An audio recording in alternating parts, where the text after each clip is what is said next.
तो रूही की जान आई बहुत खतरे में, क्योंकि मजदूरी करते हुए नहर को लगी चोट और दादी ने रूही को जान से मारने की करी कोशिश। अब ऐसे में दादी रूही के घर का पता लगाकर उसके घर तो पहुंच जाती है, लेकिन उस घर में ना ही रूही होती है और ना ही नहर, क्योंकि नहर मजदूरी कर रहा होता है और रूही साड़ी की दुकान पर काम कर रही होती है। तभी दादी कुछ पड़ोसियों से रूही के बारे में पूछती है तो उन्हें पता चलता है कि रूही साड़ी की दुकान पर काम कर रही है। दादी तुरंत उस साड़ी की दुकान में पहुंचती है। वहां जाकर अब दादी रूही को ग्राहकों को साड़ी दिखाते और मुस्कुराकर काम करते हुए देखती है तो उनका गुस्सा सतवें आसमान पर पहुंच जाता है। दादी गुस्से से आग बबूला होकर रूही से कहती है, रूही तुमने हमारे पूरे खानदान की इज्जत मिट्टी में मिला दी है। पहले तो तुमने मेरे पोते नहर को घर से दूर किया और अब इस छोटी सी साड़ी की दुकान पर खड़े होकर सबके सामने हमारे नाम का तमाशा बना रही हो। क्या यही शिकायत तुम्हारे घर वालों ने? रूही बड़े शांत और नम्र स्वभाव में जवाब देती है, दादी कोई काम छोटा या बड़ा नहीं होता। मैं इस दुकान में काम इसलिए कर रही हूँ ताकि मैं नहर जी की मदद कर सकूँ। अभी हम दोनों के पास पैसे बहुत कम है और घर चलाने के लिए यह काम करना जरूरी है। रूही की यह बात सुनकर दादी और ज्यादा भड़क जाती है और कहती है, बकवास बंद करो रूही, तुम्हारी वजह से मेरा राजकुमार जैसा बेटा नहर अपने महल को छोड़कर इन तंग गलियों में रहने को मजबूर हो गया। तुम्हें देखकर मेरा खून खोल उठता है। अगर तुम नहीं होती तो नहर आज भी ऐसे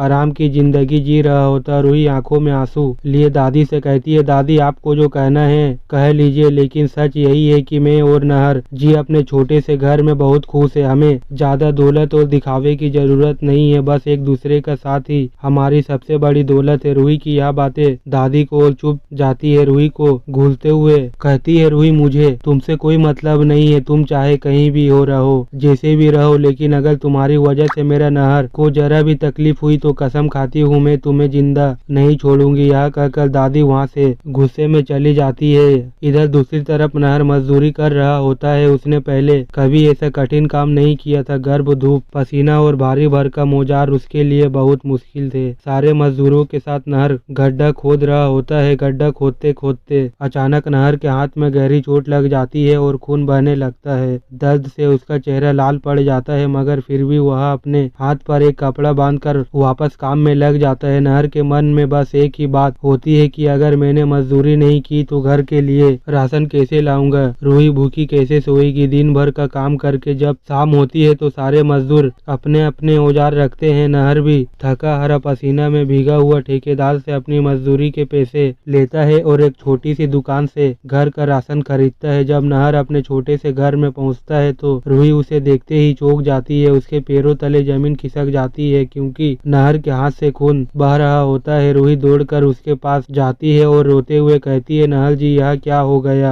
आपके हाथ में इतनी गहरी चोट कैसे लगी? आपने आज कौन सा काम किया था? नहर रूही की चिंता देखकर थोड़ा मुस्कुराने की कोशिश करता है और झूठ बोलता है, अरे रूही कुछ नहीं हुआ, मुझे आज एक अच्छी कंपनी में नौकरी मिल गई है। मैं वहीं से लौट रहा था, रास्ते में एक पत्थर से टकरा गया, गिर गया, इसीलिए हाथ में यह चोट लग गई है। रूही शक भरी नजरों से उसे देखती है और कहती है, नहर जी मेरे सर की कसम खाकर कहिए कि आपको सच में नौकरी मिल गई है। यह सुनकर नहर की आंखें भर आती है। वह अब वो झूठ नहीं बोल पाता और सारी सच्चाई रूही को बता देता। जब रूही को यह पता चलता है कि नहर मजदूरी कर रहा है तो उसके दिल पर जैसे पहाड़ टूट पड़ता है। रूही रोते हुए कहती है, नहर जी आप घर वापस चलिए, मैं आपको इस हालत में मजदूरी करते नहीं देख सकती। जिस इंसान की उंगलियां कभी किताबों और पेन को छूती थी वह अब पत्थर तोड़े या मुझसे नहीं देखा जाएगा। नहर रूही का हाथ पकड़कर कहता है, रूही मैं तुम्हारे छोड़कर कहीं नहीं जाऊंगा और जिस घर में तुम्हारी इज्जत नहीं है वहाँ मैं कभी कदम भी नहीं रखूंगा। तुम्हारे साथ रहकर ही मैं अपनी जिंदगी जीना चाहता हूँ। रूही आंखों में आंसू पोंछकर कहती है, ठीक है नहर जी, अगर आप मेरे साथ है तो मैं भी